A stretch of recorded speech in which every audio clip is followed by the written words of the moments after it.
ఓం సదాశివసమారంభాం వ్యాసశంకరమధ్యమాం అస్మదాచార్యపర్యంతాం వందే గురుపరంపరాం.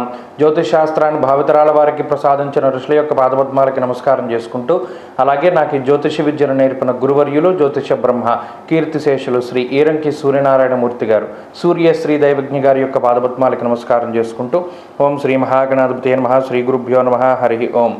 వీక్షకులందరికీ నమస్కారం. మే నెల 5వ తారీఖు లగాయితూ మే 11వ తారీఖు వరకు ఉండేటువంటి గ్రహగతుల ఆధారంగా ద్వాదశ రాశుల వారికి ఈ వారం ఏ విధమైనటువంటి శుభాశుభ ఫలితాలు కలగబోతూ ఉన్నాయో ఈ కార్యక్రమం ద్వారా తెలుసుకుందాం. అందులో భాగంగా ఈ వారం ఉండేటువంటి గ్రహగతులను గమనిద్దాం. ఈ వారంలో శుక్రుడు రవి గ్రహం మేషరాశి యందు సంచారం చేస్తూ ఉండగా, వృషభ రాశి యందు గురుగ్రహం యొక్క సంచారము, అలాగే కన్య యందు కేతువు, కుంభరాశి యందు శనేశ్వరుని యొక్క సంచారము, మీనరాశి యందు కుజ బుధ రాహుగ్రహాలు సంచరిస్తూ ఉండగా, చంద్రుడు మీన మేష వృషభ మిథున రాశుల్లో సంచారం చేస్తూ ఉన్నారు. ఇటువంటి పరిస్థితుల్లో ద్వాదశ రాశుల వారికి ఏ విధమైనటువంటి ఫలితాలు కలగబోతున్న తెలుసు. తులారాశి వారికి ఈ వారం సాధారణమైనటువంటి గ్రహస్థితి గోచరిస్తూ ఉన్నది.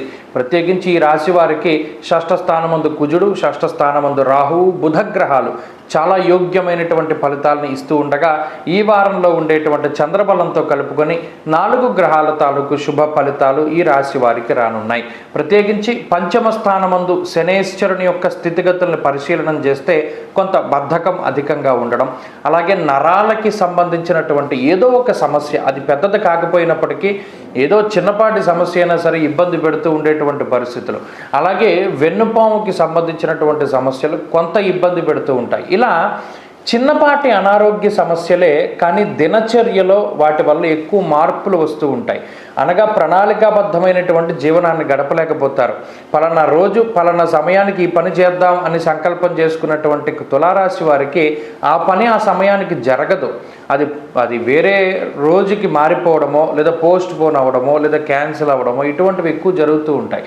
అలాగే ప్రయాణాల విషయంలో కూడా అంతే. ఏదైనా ఒక ఊరికి వెళదామని టికెట్ రిజర్వేషన్ చేయించుకుంటే దాన్ని క్యాన్సిల్ చేయడమో, లేదా దాని డేట్ మార్చుకోవడమో, ఇలా ఏదో ఒక రకమైనటువంటి విఘ్నము అనేటువంటిది తులారాశి వారిలో ప్రత్యేకించి కనబడుతూ ఉంటుంది.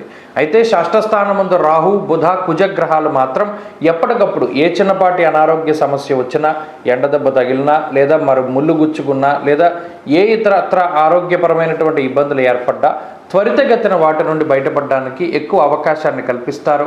శత్రుబాధల నుండి, రుణబాధల నుండి, రోగబాధల నుండి ఈ 3 గ్రహాలు చాలా గొప్పగా ఈ రాశివారిని కాపాడుతూ ఉంటాయి. అయితే ఈ రాశివారు ప్రత్యేకించి శరీర వ్యాయామానికి సంబంధించి మాత్రం కొంత సమయాన్ని కేటాయించలేకపోతారు. గతంతో పోల్చుకుంటే వ్యాయామానికి మాత్రం సమయం ఉండదు. ఇక ఉద్యోగస్తుల యొక్క పరిస్థితి సానుకూలంగా గోచరిస్తూ ఉన్నది. ఉద్యోగపరంగా ఫలితాలు సామరస్యంగానే ఉన్నాయి. వ్యాపార పరంగా అధికమైనటువంటి లాభం ఆర్జించేటువంటి పరిస్థితులు గోచరిస్తూ ఉన్నాయి. అలాగే విద్యార్థులకి గ్రహస్థితి అనుకూలంగా ఉన్నది. స్త్రీలకు ప్రత్యేకించి ఈ గ్రహస్థితి మానసిక ప్రశాంతతని ఇస్తుంది. అలాగే కుటుంబంలో ఉండేటువంటి కలహాలు తగ్గుముఖం పట్టడం లాంటి అంశాలు కూడా కనబడుతూ ఉన్నాయి. తులారాశి వారి ఈ వారంలో మరింత అనుకూలమైనటువంటి ఫలితాలను సాధించడానికై దక్షిణామూర్తి యొక్క స్తోత్రాన్ని పారాయణ చేస్తూ ఉండడం చెప్పదగినటువంటి సూచన.